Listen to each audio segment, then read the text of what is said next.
Uhuru Kenyatta says he's optimistic that the country will return to normal after today's vote. Kenyans are voting in a contentious presidential election rerun, which has been boycotted by the country's opposition leader Raila Odinga. Odinga and his followers believe that the elections are not free, fair or credible. The country is holding the polls for a second time after the Supreme Court annulled the August results, citing irregularities. In Nairobi's Kibera informal settlement, running battles between opposition supporters and police have been ongoing. Several voting stations have been locked by residents, whilst others have had a very poor turnout. The president, who is celebrating his birthday today, said the best present would be a peaceful election. He was speaking moments after casting his vote in Katundu in central Kenya. All we're asking is that Kenyans turn out. We are requesting them humbly that they should turn out in large numbers, cast their vote, make their decision, choose their leader, and for our country to move on, because I believe that we're tired as a country of electioneering. It's time we move forward. Well, Kenya is experiencing nothing short of political turmoil due to these elections. Let's get more now on the situation. Our reporter Aldrin St. Pierre is there. Aldrin, good afternoon to you. Confirm for us exactly where you are and what the situation is as Kenyans return to the polls.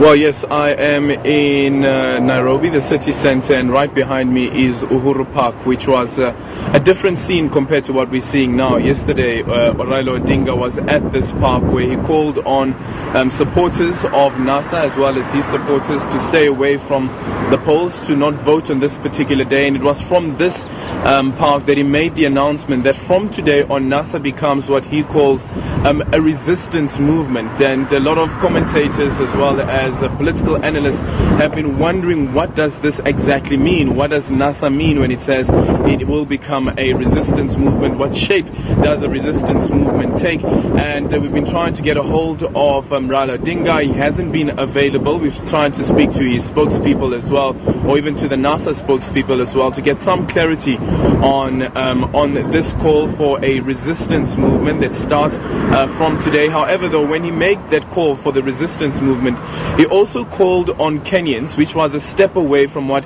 he made a couple of days ago, when he called on Kenyans to protest on the 26th of October, which is today.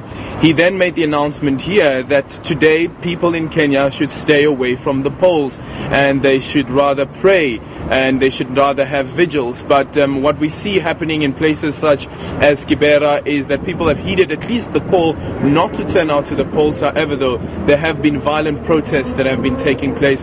Police firing tear gas to try and disperse these various protesters who have locked some voting stations which have not opened this morning, and some areas where people have really struggled to go to these voting stations to cast their ballots. Not only here in Nairobi, but also other various counties. We've seen local media also reporting on the violent disruptions happening in Kisumu, where roads have been barricaded and blocked with burning objects, and the police have been trying to quell the tensions that has currently fled out and spread across Kenya. So we've got running battles with police and sporadic clashes, and certainly a stark contrast to the August elections, where today there's been hardly any turnout at the polls. But Aldrin, how much is this election polarizing the nation? Well, certainly when you speak to the locals here, they speak about the divisions that these particular elections have caused, but they some would date it back to what happened during the August 8 elections.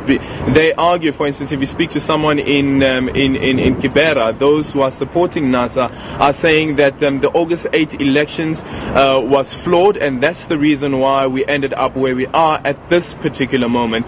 But unlike any other election, unlike like the August 8 election, aspersions are being cast on the IEBC, aspersions are being cast on the judiciary, and this time around it's from both sides, from the NASA side as well as from Jubilee. Although President Uhuru Kenyatta comes from Jubilee and yesterday called on Kenyans to come out in the numbers and saying that they will support the IEBC, the IEBC has said on its part it can't guarantee that these elections will be free and fair.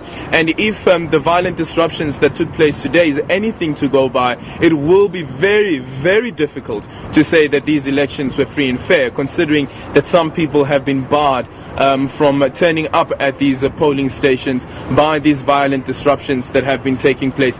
I was listening to one of the local channels yesterday discussing the polarization of these particular elections and how divided Kenyans are, and Uhuru Kenyatta earlier on as well speaking about the politics of this country, saying that the politics of Kenya should move away from being ethnic related politics. It should be politics about what services these various politicians could deliver to this country, and that's the issue that this country is facing at the moment.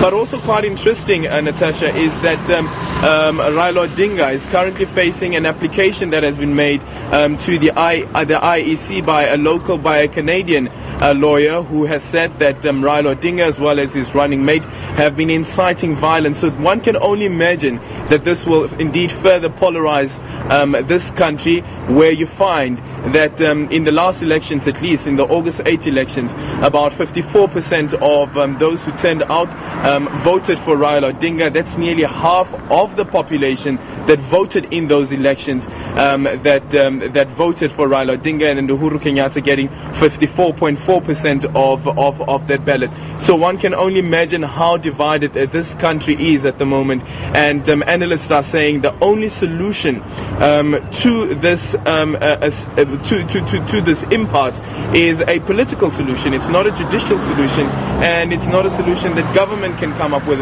on its own, but it's the politicians themselves that need to sit down, and I guess Uhuru Kenyatta as well as Raila Odinga sit down, find a solution and how to go forward. Raila Odinga has made the suggestion, or some supporters of NASA have made the suggestion that there should be a standby government in the meantime, and Uhuru Kenyatta has dismissed that. He's also dismissed some suggestions that there be a prime minister position that be created, like we saw back in the post the 2007-2008 elections.